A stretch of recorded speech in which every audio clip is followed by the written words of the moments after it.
দেশের উন্নয়ন ও অগ্রগতির জন্য ধানের শীষে ভোট চাইলেন বিএনপি চেয়ারম্যান তারেক রহমান। বৃহস্পতিবার সিলেটে আলিয়া মাদ্রাসা মাঠে প্রথম নির্বাচনী সমাবেশ করেছেন তিনি বলেন, একটি দল জান্নাতের টিকিট দেওয়ার কথা বলে জনগণকে ঠকাচ্ছে। সেই সঙ্গে আরও বলেছেন, গণতন্ত্রের বিপক্ষে শক্তি দেশে আবার ষড়যন্ত্র শুরু করেছে। সিলেটের পর আরও কয়েকটি জেলায় সমাবেশে বক্তব্য রাখবেন তারেক রহমান। দলীয় রাজনীতির রেওয়াজ মেনে পুণ্যভূমি সিলেট থেকে নির্বাচনী প্রচারণা শুরু করলেন বিএনপি চেয়ারম্যান তারেক রহমান।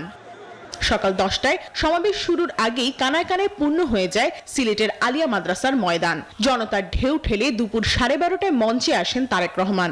সঙ্গে ছিলেন তার স্ত্রী, সিলেটের সন্তান ডক্টর জুবাইদা রহমান। স্লোগানে স্লোগানে বিএনপি চেয়ারম্যানকে স্বাগত জানান লাখো জনতা। বিএনপি চেয়ারম্যান বলেন, একটি দল মিথ্যে কথা বলে মানুষকে ঠকাচ্ছে, মানুষকে জান্নাতের টিকিট দিবে বলে প্রতারণা করছে।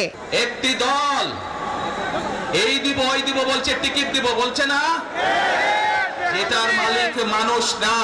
দেশে একটি গোষ্ঠী নতুন করে ষড়যন্ত্র শুরু করছে বলে অভিযোগ করেন তারেক রহমান। যে কোনো চক্রান্তের বিরুদ্ধে রুখে দাঁড়ানোর আহ্বান জানান তিনি। যারা এই দেশ থেকে পালিয়ে গেছে, তারা যেভাবে আপনাদের ভোট ডাকাতি করেছিল, ঠিক একইভাবে আবার সেই ষড়যন্ত্র শুরু হয়েছে।